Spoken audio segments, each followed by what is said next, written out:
What's up, everyone? Welcome to the Metal Maniacs Podcast. I'm Jay Ingersoll. I'm your boy Modd. It's good, Jay. Well, today we had another Zoom call. Okay. And Casket Robbery was fortunate enough to talk to us for around 60 minutes. Yeah. I know it was a band that we got in a reaction episode and it blew my doors off. I know we were both kind of looking at the screen like, this is good, dude. Yeah. Like, this is great. Mm-hmm. And then kind of following them a little bit. They're like a regional band, right? Yep. They play a lot in the Midwest. They said Michigan in the interview, you'll see. They said Michigan's kind of like their second home. So we see their name on the flyers and stuff a lot, right? Yeah. But just a band I would have loved to get on the show in any capacity, you know. Certainly.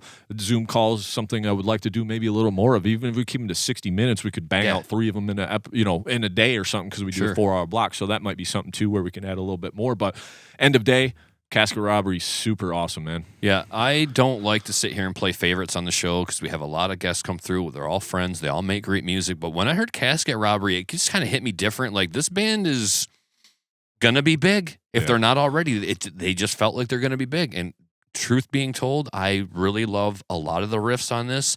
And it was one of those things where I was like, ooh, Casket Robbery, I really want them on the show. I kept, hey, where are we at with that? And I know there was some back and forth and just, they're busy. Yeah. They were on tour when I hit them up and they were like, yeah, when we're done with tour, we'll come, hang out or whatever. So just a band since the moment they crossed my radar, I was like, oh, I don't just love them as a regional band or a local band or a DIY band. I was like, oh, Casket, C-A-S, goes right next to C-A-R, Carcass, and it goes right on the CD shelf right next to them. Ordered the CD before we did the interview. Oh, okay, yeah. I was like, I don't just want to listen to it. This one I want to own. Yeah, definitely. This is one of those things where not only can I speak to it as a great quality recording for its style, but my personal tastes as well. Absolutely. And I feel like, we might have laid it on a little thick, but hey, it's that good. And you only got 60 minutes. Yeah. And when you're not in the room, you kind of got to say what you got to say, right? Yeah. And it is that good. And I agree 100%. You know? So I hope everybody enjoys the interview. And more than anything, go listen to, is it Death Rituals? Rituals of Death, excuse me. Just go listen to their newest album. It's so good. Watch the video for Bone Mother. If you recall the Alice in Chains video for I Stay Away, the claymation, that's what that Bone Mother artwork is. Yeah. And that alone is worth watching, just to see claymation in a really cool, gory video. Like, I don't know that we only mentioned the song briefly in the interview, but I feel like that's a cool video to go and watch by this band. And I have just an enormous amount of love for this band. And their new single, Lycrophagist. Yeah, also sick. Also badass. So, hopefully you guys enjoyed the interview. They were great people to talk to, and we also talked about maybe getting them in the room one day, so hopefully that'll be something that finds its way into fruition. But until that, please enjoy the interview and keep it metal. Peace. So first things first, we're fans of the band. Huge. And thank you for your time. Yeah. Thank you. Appreciate it. Thanks for checking us out, man. Yeah, so Track came across one of our formats for our podcast actually is like a reaction video, and I believe Austin does Austin play drums for you? Yeah. Live, right? Yep. Yeah, and he's from Michigan? Yes, he is. Oh, yep. Okay, so he must have seen our post and he sent a song from you guys in, and we checked it out and we absolutely loved it. We're big. Our podcast is all about extreme metal. Yeah. That's what we do, that's what we live. So for a long time I was like, I'd love to talk to you guys because it was such an impactful song, and that's how we find a lot of bands we want to have on. Plus, you guys play Michigan a lot, right? We do get there a lot. Yeah. I know you, and we're friends with Steve, so I know you play a lot of like the Battle Creek shows and the Michigan Metal Fest, things like that. So yeah. And we'll be back there in December too at Battle Creek. Yeah. Sweet. Okay, cool. That's about 2 hours from us. So if it's not completely blizzarding outside, maybe I will. Yeah. We've done it before, and it may be a time to do it again because I'm a huge fan. I just want to get that in. Absolutely love your band. Like, just listening to the newest material, and I know we're coming up on about 3 years since that was released, right? Yeah. Yeah. Yep. Man, it's just fucking solid. One of my favorite things that I've heard, like, just bar none, I was like, holy shit, these guys know my style. Like for me, I was like, not only is this good, this is like the best thing I've heard in a minute. And I was kind of baffled. I was like, holy shit, these guys are fucking good. So I think you're on your way, given the, like, how good the songs are and how much, I see your band name popping up on these flyers and these big shows. I'm looking forward to watching your success, and I'm really happy to have you on the show. So thank you for being Thank here. you. Thank you. So, and then what's I'm sorry, I completely forgot about the time difference. It didn't even register. I'm like, oh, Wisconsin, it's just literally across that big ass lake right there. But because that's where we're right on the east side there, or west side, excuse me, of Michigan, like Oh, Muskegon, right on the lake. Basically, the Oh, lake's yeah. 10 minutes from our house right Yeah. here. So, Yeah. but yeah. So, you want to just tell me a little bit about the band and like how it got started? I know Cory, it's kind of your baby, right? Yeah. So, yeah, it started with me around 2012 is we kind of kicked it off. And it was originally like just a recording thing where we were just me and the previous vocalist were just putting together songs with like programmed drums, stuff like that. It was just this thing, and we kept putting out songs, and we didn't really have any plans with it, but we kept getting show offers, like really cool ones. And that's really how it kicked off. It's like we just kept getting show offers. I turned a lot down, and then we got an offer to do a show with Jungle Rock, like kind of like a bigger festival thing. This was probably 2012. And so I said, yeah. I didn't even have a band together. Like, okay, it's far enough out. I've got enough friends because I'd been playing in music for many years at that point. I'm like, I just started calling friends. I'm like, can you do this? Can you do this? And we did that and made it work. And ever since then, it's just kind of grown like organically like that. Yeah. So I noticed the. Why is there an echo? Yeah, I noticed like at the beginning there. Obviously Megan wasn't part of the band, and then like when you go on Bandcamp, it's kind of weird. If you go on the app, all your music shows up, but for some reason, the original EP or demo, I guess you could call it, you can access it on the Bandcamp on the computer, but for some reason you can't access it on the app. I don't know. It's kind of weird. So that was the only piece I didn't listen to. But as I started getting into the catalog, I enjoyed everything that you guys were doing. And I love how you guys got a theme to it. You kind of bring in the serial killer theme and the stuff in the background, the noises and samples. I'm a sucker for a sample. Big sample.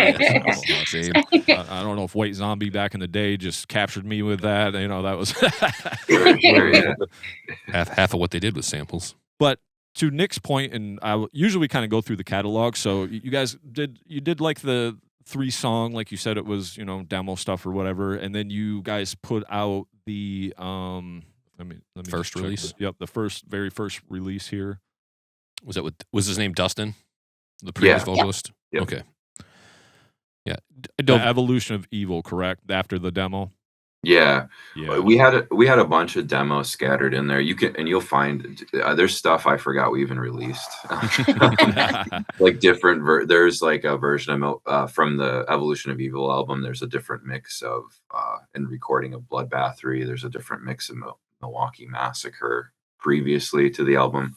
But yes, the Evolution of Evil in 2016, that was like kind of the real kickoff for the band. It was like we had been playing local shows, and I had toured before in other bands, and I'm like, all right, like I really want to take this on the road. It's growing really well. We can do this, to take it on tour and do an album and all of that professionally, and that's what we did with Evolution of Evil. Yeah, it was very professional. Right when it first came on, the song about Annabelle. Yeah. That I was like, man, this is awesome. And dude, you got some riffs, man. I play. Nick and I both play, and we're big fans, like said, extreme and death metal.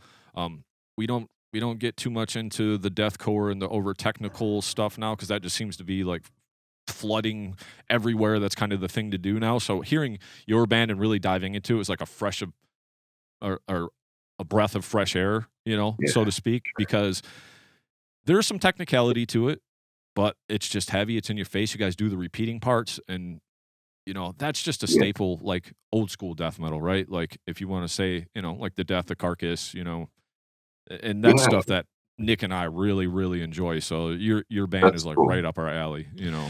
Yeah, I didn't mean to interrupt you there. I just wanted to say that I feel like listening to your band, we must have a lot of similar interests and tastes. So I'm kind of curious. I wanted to get into that a little earlier in the conversation. Is just rattle off some of the things that you started with listening to, some of your favorite bands, some of the things that really made you say, "Oh, I gotta not just listen but play this stuff. I gotta pick up a guitar and learn." What are some of your favorite? Both of you, if you would, for me, some of your favorite bands that led you to this. Yeah. I think even around that time, we were listening to a lot of Carcass. Yeah, for sure. You mentioned Carcass. Yeah, totally. And for me, like Black Dahlia, Cannibal Corpse is huge for me. Cattle Decap. Yeah. Faves. Love it. Yeah. I think for me, like kind of going back to the beginning, like what made me pick up a guitar was like, and I think maybe a lot of my influences come from this earlier stuff, but it was like AC/DC was like the first thing. Because that's like, that's like in your face rock and roll. Like that guitar sound is cool. Yeah, you know? it's easily accessible when you're younger, and it is still good rock riffage that can steer you in the right direction. I agree with you there. Yeah. And then from there, the other big ones that like changed I guess pushed me in this direction. It was like Def Leppard.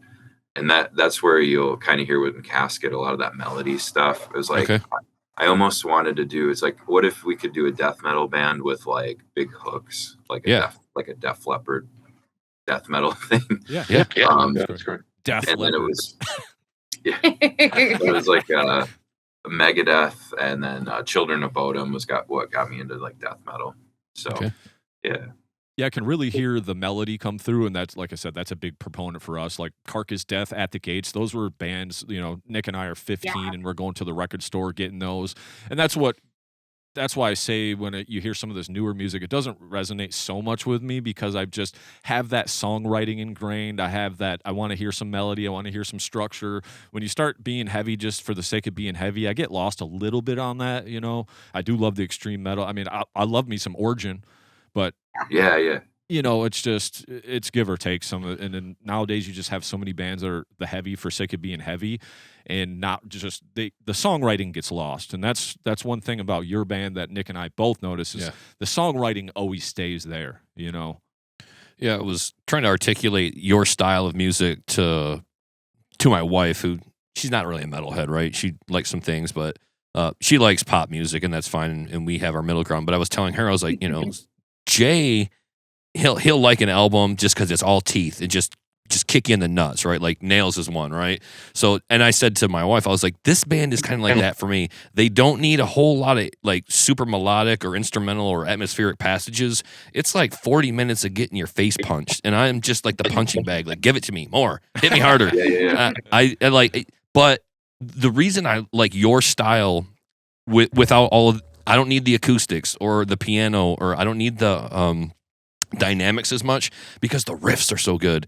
And what I mean about that is like you just have some really interesting riffs. There's a lot of times guys in genres, I can pinch that riff and tweak it. I don't hear that from you. I hear like, oh, this guy took his time with it. He just had a bit of a natural on the fretboard, kind of knows his way around, but also like pieces together things that, oh, he went from that to that, like on the fretboard. That's kind of wild and interesting. And there were just so many moments where I was listening to it and I'm like, oh, this guy knows what he's doing. He writes the right stuff. It was just my take from it, and just seamlessly flowing from riff to riff. So we did know that we were going to kind of come into this one and let you guys hear it from us how much we loved it. But it's the most recent one just spoke to me, dude. Like oh God, let me in. That's so cool. Yeah. I really love it. Yeah, I do take a lot of time on the riffing for sure. It was like a lot of it's like I'm trying to like just I don't even know how to explain it. It's just do something a little different or something you might not hear, because a lot of the stuff, like you said, a lot of these bands just are starting to do the same kind of thing, or be the heavy for the sake of heavy, or even the riffing stuff. It's like, it's hard because it's all been done before. All these riffs, it's hard. Absolutely. So I try my best to kind of take it into like places you wouldn't expect, I guess. Yeah, you do a great job with that. So Megan, I see you do some guest vocals on this first full length that they have. I and do. Then you transitioned into the vocalist. So you want to tell me a little bit about how that all came about and what that looks like? Yeah, I mean, Cory and Dustin would record in our little apartment that we were living in at the time. Like they built a little vocal booth into like the closet. And I'd just be walking around and Cory would be like, hey, come here. I want you to just sing on this real quick. Can you do this? And so then I popped in there. And then like on Annabelle, I did like the little girl whispers and like the little giggles and stuff. We were just having a blast, like doing that stuff in there.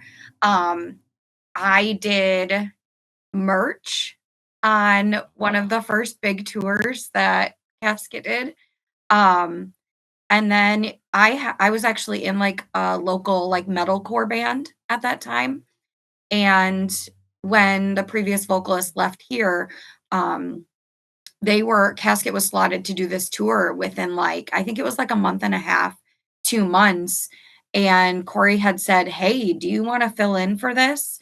And I had never done like all harsh vocals. It was really just a mix of singing and screaming in my previous band. And I'm like, well, yeah, let's see what happens. And I dove in and did this first tour and just fell in love with it. And that's kind of it. We got writing right away and we released that first EP right before that. We did. Yep. Okay. There's something like that. Yeah, I noticed the timestamps. Like from the previous vocalist to including Megan, it was like a quick turnaround. Like he's out, she's in. We got to get something out to the people right now. Was that kind of a mentality going into that? It was. Yeah. I think we were like, oh crap, we're going on this tour that was like almost a month, and we need something with your voice on it. Mm-hmm. And I'm like, okay, let's do it. And yeah, we got to work on that immediately and kind of knocked it out. Yes. I do want to commend you. I know we've kind of been blowing smoke up Cory's butt here a little bit, but you, which is well deserved, Cory. I'm just telling you right now, man. You're a badass. But Megan, right there along with him, like your vocals are absolutely outstanding. I love when I always start with the band's first thing when I go through the catalog for these interviews, and I'll write notes on almost every song. I just loved hearing the progression of the band, but also your vocals. Like you know. Always any of our new, or our early music, you'll always kind of hear the growth, but like you have grown exponentially. It's just amazing to hear, and I really like it. Just a different variety and everything. Can I ask you something real quick though? So you're going on this tour, right? How did your vocals hold up for that, especially doing those harsh vocals for that many days in a row? That one, was that the tour I got sick? I think it was the first one. So 2 days before we left for tour, I got bronchitis. Jesus. And it was the worst thing and it was the best thing that ever happened for me because I really learned how to treat my voice on tour and how to deal with this. Cause I mean, I'm someone that's you'll see like when we're on tour, I'm talking to people. I'm the one behind the merch table. I'm there the entire time. So I'm gonna get freaking sick. People are gross. We're all yeah. And no amount of hand sanitizer or I'm shoving vitamins into my face every day. I'm just gonna get sick. And so my voice, I mean, it was definitely a learning experience, going into that many days of just screaming and learning how to rest my voice and the things that are good for it. And I think on that one, being so sick, the tour manager at the time was like, hey, take a shot of whiskey. You're going to be great. And I did that and it friggin' worked. So that's been a really big journey for me too, is navigating, being on the road and having my voice hold up and all of that. But yeah. Nice. Yeah. The way I hear it told, talking is the worst thing for vocalists before they perform. Yeah. Yeah. So, yep. Yeah, have you tried to scale back on that? Like, hey, I don't mean to be antisocial, but I got to save the talking for after the performance. Is that something that you've kind of taken into consideration? Or? Yeah, and it really depends on how I'm feeling. especially in that first week, as like I acclimate to being on the road every night, sleeping in the back of a van, the weird climate changes, venue stuff, and talking and doing all of that. That first week is pretty intense for me, and getting my voice used to doing this every night. I try to prep myself like 2 weeks beforehand with the set and everything. But yeah, some nights I'm like, Cory, I'm done until afterwards. I'm gonna go sit in the van for a bit. I have like this portable nebulizer that I use to like keep my vocal cords moist. Yeah. I suck on cough drops like there's no tomorrow. And yeah, I'm pretty in tune with how I feel with my voice and where it's at. And if I feel like if there's anything where I'm worried about the show, then yeah, I tap in one of the boys to go run some stuff for a bit and give me breaks. Nice. So when you say you released the EP right before you left, you're talking about the Ascension EP, Yes. correct? Yeah. Okay, Yep. cool. And initially that came out with the 3 songs, and then you guys did the expanded bonus edition in September 2019. Yeah. And I just want to call out, I listened to this, and then I listened to the bonus tracks too, and I thought that was a cool idea. I guess, where did that idea come from? It's almost like the commentary, when you rewatch the movie and they have the people commenting. That's what it reminded me of, and I guess I'd never seen that in music. So where'd that idea come from, and why did you guys want to do that? So I got to give a shout out to it's called C Squared PR. Curtis there, we were doing some PR with him in his company at the time. I think it was his idea. Like, I really like working with him because he kind of thinks outside of the box. And he's done other stuff for us too. He's gotten, like, on tours, he's gotten us the signature like burger at different restaurants, and nice. along the route, things like like Drinks, that. Drinks, yeah. He's awesome. He's super cool. And the early days, we're trying to get back into it. We kind of got off track a little bit, but we'd always think of obscure stuff like that. Like we had an EP that we released just digitally after the very first EP that disappeared off the internet. Not many people know about it. We were trying different things, to market stuff like that. But anyway, so the Ascension was like, we wanted to get some more mileage out of it and kind of do something fun for our fans. So it was like, well, let's sit down and talk about the recording process of it. And it turned out really cool. I think we only did like 50 pressings of that, physical pressings. Oh, yeah. And they sold out pretty quick. So that was really fun. I wanted to do that for our Rituals of Death album, but we haven't gotten around to it yet. It's been a little busy. Yeah. But yeah, it was fun. Yeah. I loved you talking through that. It let me into your mind wall. It almost was like an interview without having to do the interview type thing. It really lets people that are fans of your band also kind of know you as people and what you were thinking at certain times, and I heard you guys say a few, 2, 3 to 5 times, this one was fun. And I'm like, well, that's the whole key, like you're having fun, right? That's end of day, we only spend so much time on this flying dirt ball in space. So, you got to have fun while you're doing it. Right. Yep. So, yeah, absolutely. That one particularly had, the From Hell single, you kind of re-released it or whatever.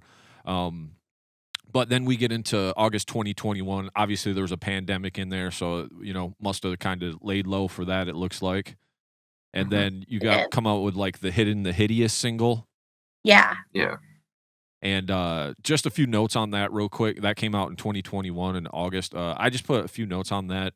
Vocals are absolutely exceptional on this track. The fucking song rules. I love the creepy little voice whispers and the key melody. There's you guys. It's like these simple melodies, but sometimes simple is awesome when you're just kind of adding in them little things like that, them little ear candy things, but it's just something that is going to resonate with you when I turn it off. And that's what I'm always looking for in music, something that's impacted me that's still in my head when I turn it off, right? And you guys just do a great job of that. But what an awesome song that was. But I also felt like during this one, this is where we really start to see some maturation in the band, because there's almost like this breakdownish part at the end of this one, and that seems kind of new territory where it's like, okay, well, this is almost a breakdown. So what changed in your approach then when you started getting into these singles for this next project that came out in 2022, basically? I don't know if we change anything specifically. I think it was just organic, it was just Okay. kind of Yeah. the one thing I will say we did change though is like everything prior to that. I had recorded in my home studio. Like Megan had said, we were doing, vocals in a closet, Yep. be padded, all that kind of stuff. We got a guitar player around that time. Actually, he was there for the Ascension as well, but he didn't record that. But then for Hidden Hideous, he had built up his home. He's got a home studio that's very legitimate, professional, light years beyond mine. He went full bore into that realm, and he's got an awesome ear. So we started shifting the recording to him, and I think that was the first one he did. The cool part, I think, that the standout is the vocals he does with Megan. We work well together. Hidden Hideous was the first time he did the production on the vocals, and a lot of the other stuff we did with him. And that might have been kind of, I don't know, like an inspiration. It just sounds better, I think. Yeah, it sounded great. It was a step up from all the previous work, like Yeah. marginally, like a large margin, I should say. I mean, the other stuff sounds great. It sounds fine. You can get what you need out of it, but this was like, oh, we're in professional top tier territory. We're right in there with the bigger names now. Like I can put Casket Robbery on, and it sits right on the shelf next to Cattle Decapitation because it's letter C, but it also sounds professional. Like it sounds great. Like I put you guys right up there with all of the big names. It's just now, how do you get there? Well, keep grinding, I think. But when I hear you guys' band, I don't hear a difference between the big, headlining, what's Wacken over in Germany. Like I see you guys on it. I just see it. Like I could see you guys doing bigger, huge venues, and hopefully looking forward to it. But that's my take on the quality of the recording. Is like it was that level of professional quality sound. I loved it for that reason. As well as the music's just fucking sick. Yeah, we did also. Now that you mentioned that, that was the first one with Christian Donaldson mixing too. Yeah, I was just going to say that actually. So yeah, and he's so awesome.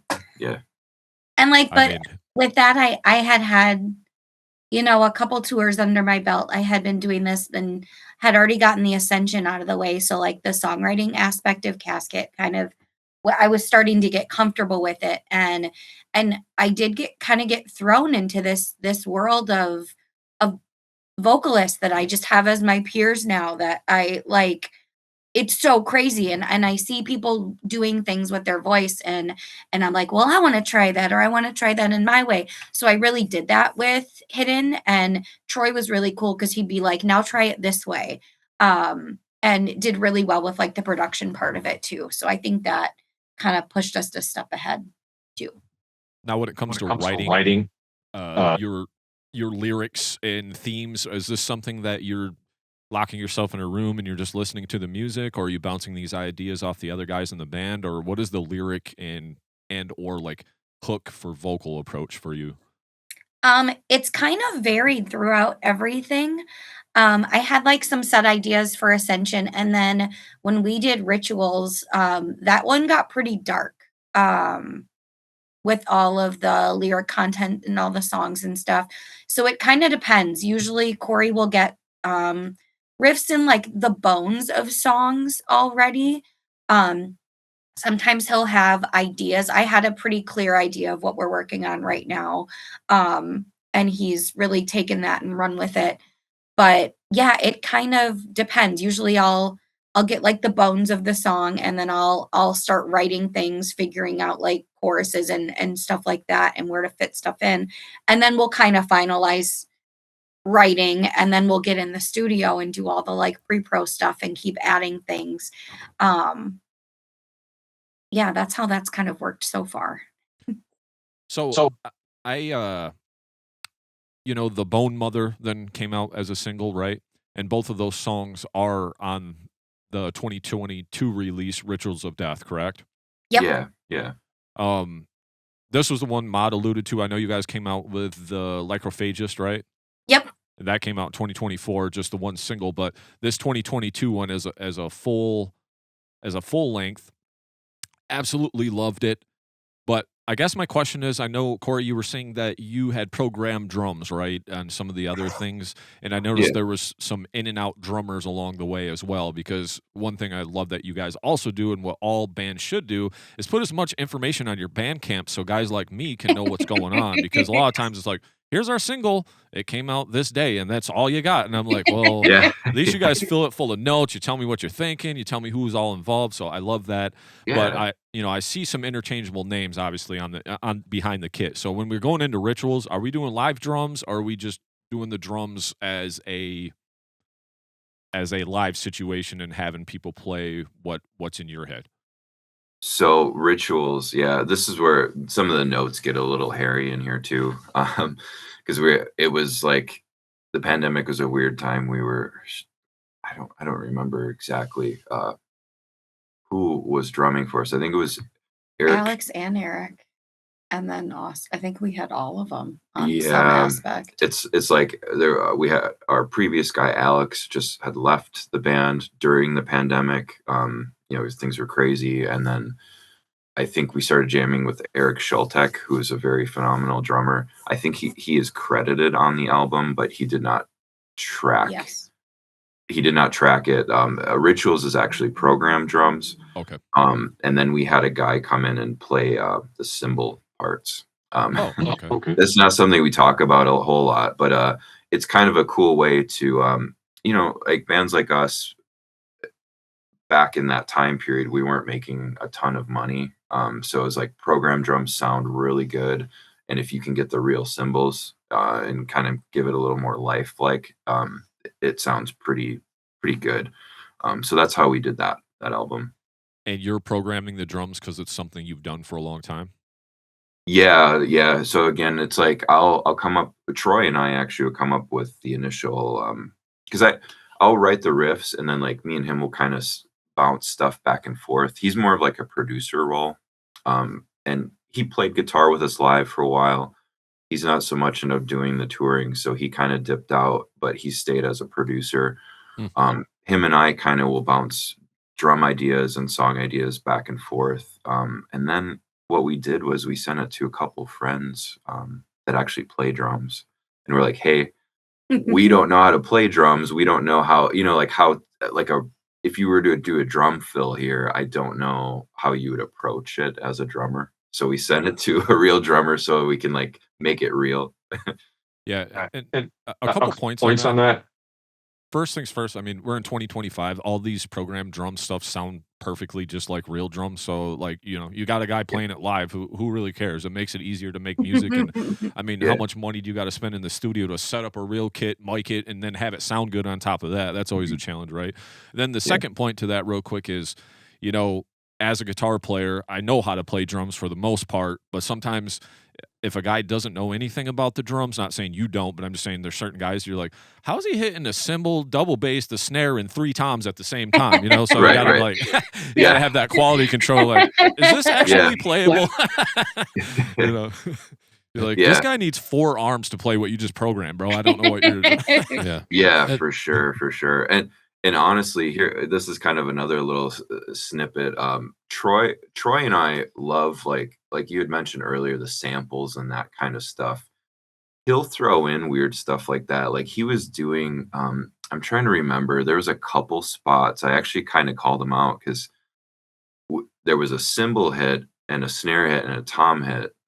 And he's like, yeah, I know that's not realistic, but like just listen to it in the context of the music. It's just like that tom hit's just an auxiliary just to kind of give the downbeat a little more force.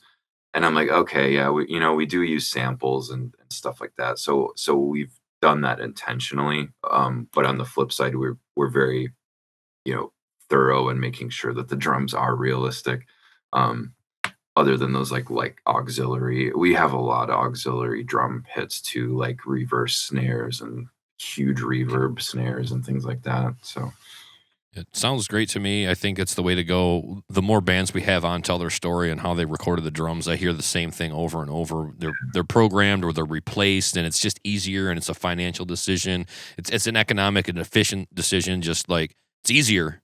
It sounds fine. Like why are you trying to ice skate uphill? Just do the programmed drums and get a guy in the room who can at least play them. If you get on stage and the drummer can nail it, what are we even talking about? Like, but it is definitely the thing to repeat on the show, though, for other drummers and other bands to know, like, this is how it gets done, and you can save $1 and get the same result. I mean, and I don't know how much time it takes, Jay, with Ross, like for you to get a whole day plus to do a whole, for 4 songs, a whole, and then most of the days just getting tones. The drumming part isn't even the long part. It's let's try 4 different mics, and it's. You ever seen that meme of like what my girlfriend thinks I do in the studio, and it's like everybody partying, doing coke and shit, and then it's like what I'm really doing in the studio, and it's just like sitting waiting around for something to happen. Yeah, man. Funny story too. I'm kind of skipping ahead a little bit too, but Lacrophagus, we actually did real drums with Austin, and we're doing the upcoming album, real drums too. Okay. Luckily, Troy has remodeled a portion in his garage to and sound treated it and stuff for drums. So now we can actually afford to do it because Troy's hooking us up, which is cool. But we spent Lacrophagus was crazy because his snare drum had an issue where the lug nut on it kept loosening, so it would detune as we were recording. So it was like we spent a whole day just trying to tune his drums, and then like a whole day miking it, and then we started tracking. So it's crazy the amount of time you spend just setting it up. Especially for drummers, man, replacing your heads, it's so expensive. Like, getting into the studio, you need to have those crisp heads. I seen Black Dahlia when they recorded, I can't remember which album, but I seen some pictures there in the studio, and they talked about how they replaced drum heads every song. Yep. I'm like, holy crap, dude. Like, I understand doing that with strings on the guitar. I've heard that, but I didn't realize we're doing that just to try to get the perfect sound. I'm like, okay, now there's levels to this shit, It's like, if you can afford it too, or you're sponsored at that point or whatever. But for sure.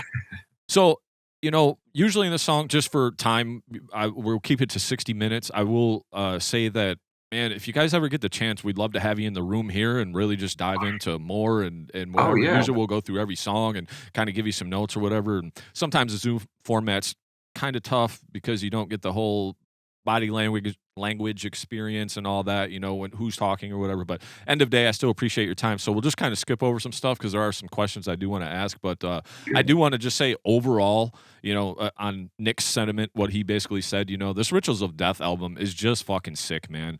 Like, it seems like you got your formula down. It seems like, okay, now we're firing on all cylinders. Megan's coming in with, just her over the top now, just pulling off all the vocals that she wanted to pull off, right? Like you throwing in these lows that I've never heard, some of this really high shit, because you kind of had the mid-range death metal thing down going on for a while. You kind of had your style or whatever, and now I'm like hearing all this stuff. I'm like, damn, she's got it going on here. So just to kind of ride on what Jay's saying though, like on the album, one of the things I noticed is such great use of vocal patterns, which we're a huge proponent of here. Like, you just kind of like have a meter and every line kind of locks in, and you do a real good job not only of having patterns for your vocals, but when you decided to go to a really impactful line and repeat it, there were a couple of times where I noticed we're just saying the same line over and over again. Didn't do it too much throughout the album, a couple times, but in that moment, I was immediately like lip syncing or just doing it with you. I was like, oh, I know, I already know that line, because we're doing it 16 times in a row. So I'm just envisioning myself live, like I fucking know you, and I fucking know this. I know this lyric because you did it on the album 4 times in a row or 8 times in a row. Yeah. And I think it's knowing that you have that line. And there's a couple of times where not only did you have that line, like you knew it. You're like, we're gonna say something really almost kind of universal, like a phrase or something that everybody knows, and but it's really impactful, so we're going to say it a lot here. And I just thought it was genius. Honestly, it was just a stroke of genius to have a really simple couple of lines throughout the album where you were like, this is the one where everybody chants it back to us. And that was one of the things that popped out to me in my mind listening to it. Like not just a bunch of great riffs and great songwriting, but the vocals, like the patterns and the variety, the diversity, as well as the repetition. I thought it was all really serving of the songs. Really good job. Thank you. Yeah, the vocal pattern stuff is so fun for me. I'm always open to constructive criticism from like Cory and the guys, but sometimes they'll be like, "Oh, try this," and I'm like, "Nope, hate that. We're doing it this way." Yeah, I'm a big fan. I'm a big fan of the repeatable choruses or the ones that get stuck in your head. Yeah, sure. Absolutely. That's a big thing for us. And that's something I'll say on every episode. I don't like we're into this world now where it's vocal Olympics, right? We're trying to make dinosaur, shark sounds over every riff for 4 minutes straight because we're just trying to show off all these different vocals. The vocal patterns are so important. Yeah. That's just going to get what people, to each their own. But if you want somebody to keep coming back to your stuff, them vocal patterns and knowing when not to sing is so important too. Because the whole singing over all 5 minutes of the song, I literally will turn it off. Like I don't even want to hear that. Like that has. No I don't want to place. do that live. Yeah, absolutely. That's one thing in my mind. I'm like, what are these guys thinking? They have to do this, right? Like, yeah. Sometimes when we write too, man, sometimes she'll throw down a vocal pattern over a riff and I'll be like, you know what, this riff is like way too complex. I got to dial it back to let the vocals come through, stuff like that. It's like everything we do is literally just for vocals, to complement vocals once they get on the like song. serving the song. Yep. Through rituals, it was definitely a progression to what now to Lacrophagus. Getting used to being in the studio and like figuring out all the vocals and stuff like that. We did a lot of, all right, do this low. Oh, not that low. Oh, let's do this mid. Oh, let's go high. Let's go even higher. Let's do that. And I did so many takes that it's now progressed into, with Lacrophagus, it was like, get in the studio, do what comes natural, organically. And that has made me figure out my range and everything way better than anything else. I think Lacrophagus is something that I'm so freaking proud of at this point because vocally I got in the studio and was able to like just feel what came natural to me in that moment and what I do live and stuff. So that's been really fun. Banger of a track. It would be a great addition to the album, but it's a couple of years removed from that time. But yeah, it fits. It fits with Rituals of Death very nicely. Cool. I will say, so that came out in 2022. I know you guys do a ton of touring, so we were just touring for those 2 years, basically between the Rituals and Lacrophagus. We have been. We've been hitting the road freaking hard. Between end of Rituals up until we ended tour 2 months ago, a month and a half ago, something like that. So and in between that, working and getting this new album written has been our big focus.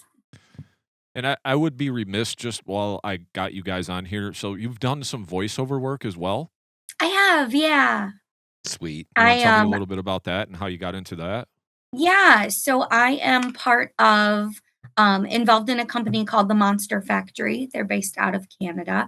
And initially it was just like metal vocalists were scouted across the country or across the world. And just the thought that like metal vocalists can organically make these monster noises better than anyone and have the like recording capabilities and have been in studios. So I was presented with the opportunity to audition for Dead by Daylight and their Resident Evil second chapter that they did with them. And so I am the voice of Rebecca Chambers from Resident Evil on Dead by Daylight. It's amazing. Yeah. Good for you. That's awesome. So they reached out to you, or was that an opportunity that you were aware of and you just tried to grab the bull by the horns?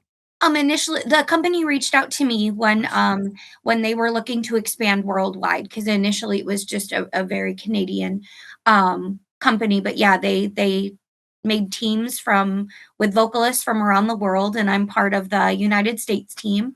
And the roster's crazy. Like, we have like Cheney from Entheos, Vicky Saraki from now from Sixth Sense, but she was in The Agonist, just a bunch of people.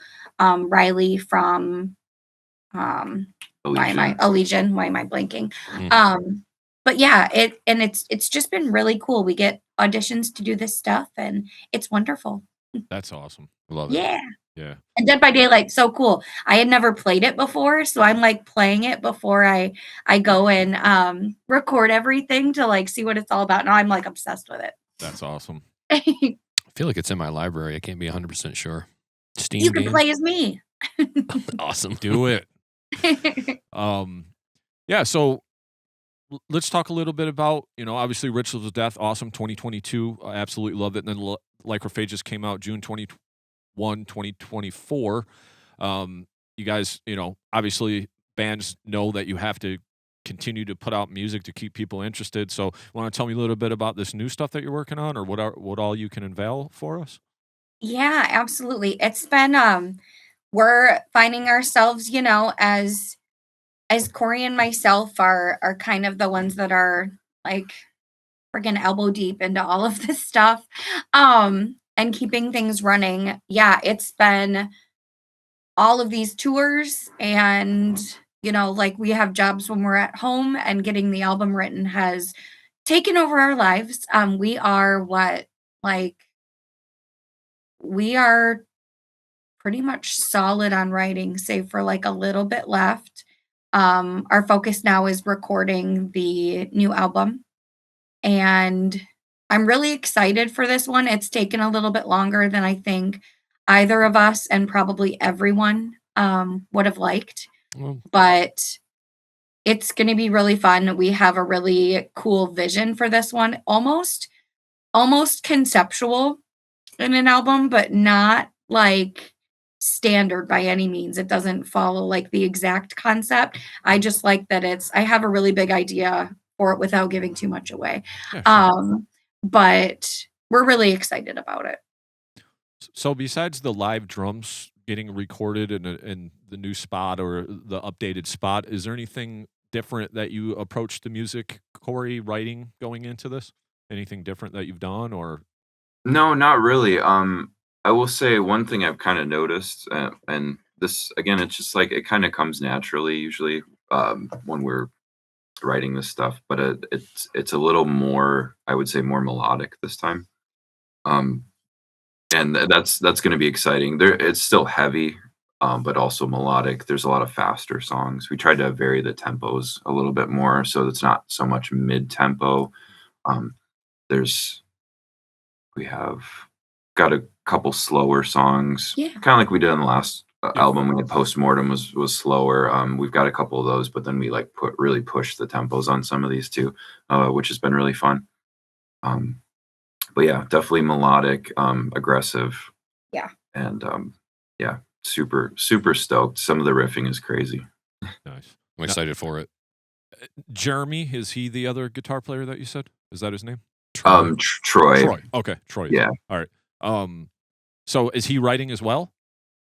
He's kind of taken his role has kind of become more like a producer, but yet like he helps me write, but more as like if a producer would help you write. So I'm writing all the riffing, but he'll do stuff where he'll like, I'm trying to think of an example of what he's done.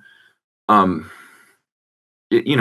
be like song sections, like, oh, I think we should go from this section to this other section, and we'll move parts around in the song. Or he'll add like a stop somewhere, like oh, we should do this and have a break here. Little subtle things, or like an effect or something. So it's really good to have a writing partner with you that offers you that kind of feedback. He doesn't take over your project. He just says, yeah, why don't we do like a rest here, nice little bit of silence, and then next thing, just little ideas that help serve the song and give you a better outcome. Because you can have great riffs, but then somebody can step in and just enhance it because they love it as much as you enjoyed playing it and writing it and creating it. So that's a good that's a good partnership to have to work with. He's actually helped me. Yeah. So this is the first time I let loose on the control a little bit. And he has been helping me on a few songs with writing, with lyrics and stuff when I just get stuck. And I'm like, help, please. So this is the first time that's happened. And we have one of the songs that he completely helped with. We've been playing live on this last tour. So seeing the reaction from that has been really, really cool.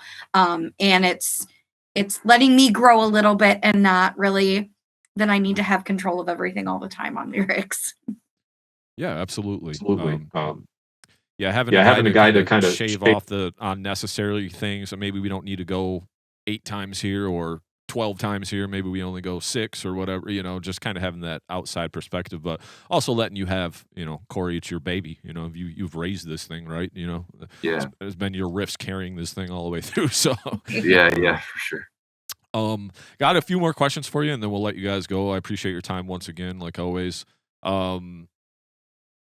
So you said we're going into this album. Do you got like a timeline on it? And right now, no, honestly. Like we're just the hard thing is like we're just trying to get it done, and then once it's done, then we'll set up all the the actual release date and stuff. I don't even know if we have a really clear idea right now. I mean, it'll be this coming year at some point. Like 26. Yeah. We're just gonna take our time with it, and we'd like to do, this. It's always a financial thing, but I mean, we love to do more music videos and things like that, and release more as singles along the way. We'll see how that goes, though. If we can afford to do stuff like that, we will. Well, I gotta say, stick with the full album rollouts for me. Like as a listener, I think it's great. You can have singles and do videos, but a full album is, to me, I don't want to see bands in the industry get away from that format. Maybe the industry's kind of going that way, but full albums for real music listeners and not catering to like the Spotify single numbers and whatever. Like I get it, it's a business and you kind of want to rise, in the business, but full albums is the way to go. And also, it sounds like you're all really busy with touring, work, writing, recording. Make sure you give yourself a little bit of rest, a little mental health break. I don't want to see you guys burning out because I can tell, like, the way I can feel the way that you're telling it to me, like, we're busy. And, like, this thing is taking longer than we want it to. Hey, it's all good. Your music is so good, like, really so good. I'll wait another year to hear it just to know that you got it out right and it didn't, like, cramp your whole lifestyle, like, getting it, like forcing it out, like, because I think you'll shortchange yourself in the end if you force it in any kind of way to meet a timeline or a deadline. I think just let it marinate a little bit, and also don't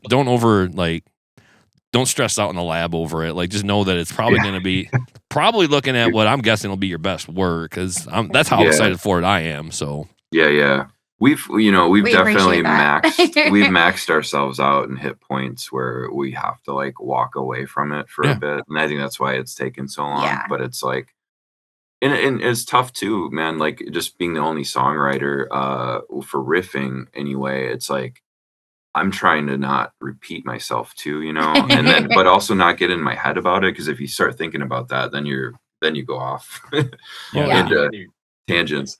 You get a complete block at that point. Then the riff faucet's all the way turned off. Just no riffs for a while. No, I mean, and I think that's why it's just become more melodic. Because my tendency, even on like rituals, was to do all this melodic stuff, and I like put a roadblock. I'm like, I want it to be heavy, as heavy as possible, less melody. But this one, it's like I have to add that to it because that's just the way I'm writing, and I'm inspired. Yeah. And I appreciate that. We've been like, this year's definitely been a learning year. Just with this state of things and how social media is for bands, and just all of the aspects of bands and being on the road and getting an album together and stuff like that. We we take on a lot. And sometimes it is just really nice to have that little gentle reminder to slow down a little bit. And it's okay to slow down a little bit. You'll be all right. Yeah. Play some Dead by Daylight for a little bit. Yeah. So 2 more quick questions, and then we'll let you guys go. One is, so I heard you say you're going to be back in Michigan in December. Are we going on tour soon, or is there a tour coming up, or are we just playing some one-offs? What does that look like? So the rest of our year, which is weird, we have, since I can remember, since I joined the band, always been touring in October through November every year. This is the first year that we're not. We are taking the rest of the year kind of off from touring to work on this album, to get it done and ready, and to just kind of take a step back and get everything to where we want it to be. But we are playing some shows in October. We are doing 2 festivals. One is in Jackson, Tennessee. It is Tennessee Metal Devastation Festival. We played the first 2 years of this festival, and it is, oh my gosh, it is so much fun. We're really excited for that. That's on the 11th of October. And then we are playing like a Wisconsin-based Halloween festival called Slam-A-Ween. We're headlining day 2 in Sheboygan, Wisconsin, up north. It's gonna be cool. And that is October 18th. And then we'll take November off to get ready, and we're playing. We tend to not play any winter shows ever, like December or travel, just because you guys know we're in these snowy climates. But we're playing the Dark Christmas show at the Music Factory on December 13th. Filth is headlining that. We're really excited.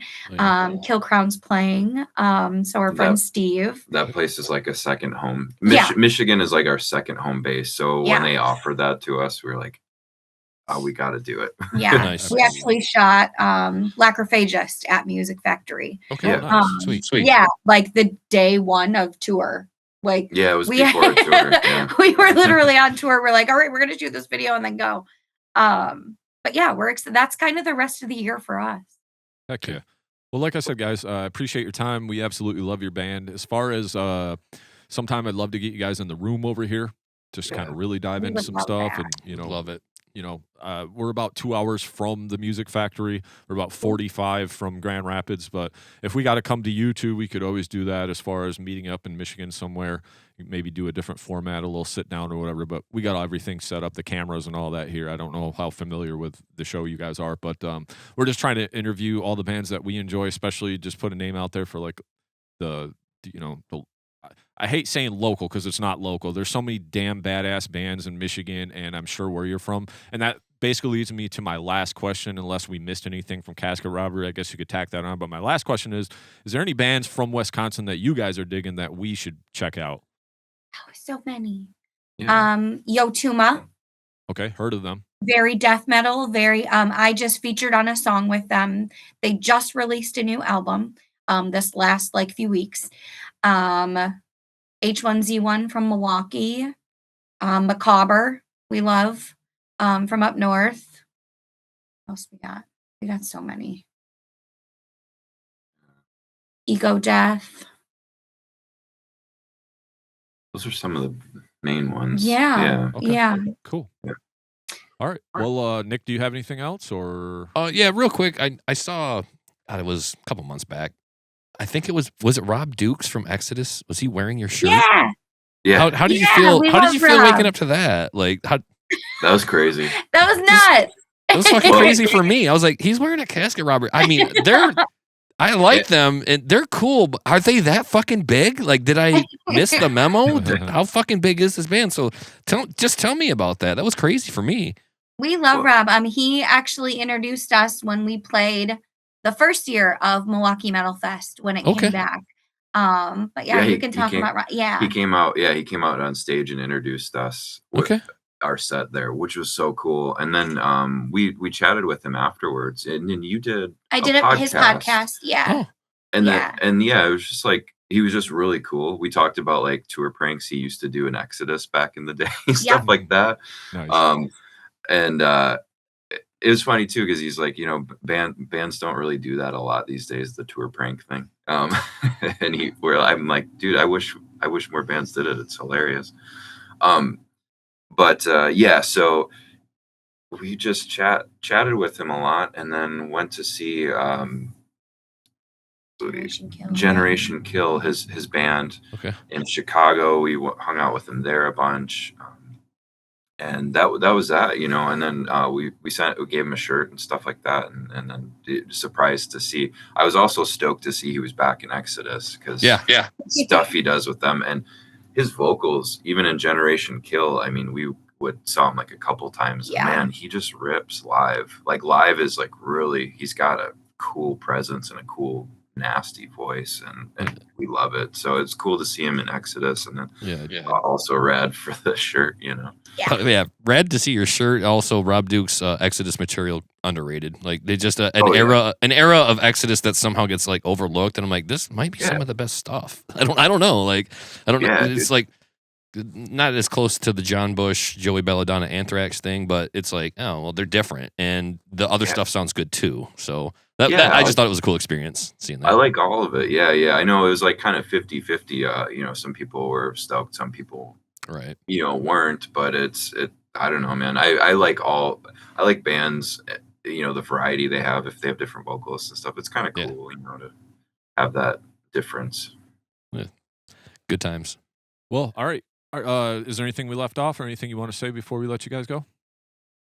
Just check us out online, casketrobbery.com, and all of our social media. Come hang out with us. We're going to put a big push this year on getting back into, we had like private groups and hangouts and stuff like that. And Megan was playing Dead by Daylight, streaming that. And sweet. I think we're going to, focus on hanging out with our fans a little more this year. Yeah, just pull back and get that mental rest when you need, because I think you're a great band, and I can tell. The tensity in the air when you talk about like, oh man, we've been putting our all into it. Yeah, I'm a huge proponent of take a day off, man. Take a day a week and just kick your feet up. It'll be fine. The world will go on. But the new album, stoked, can't wait to hear it.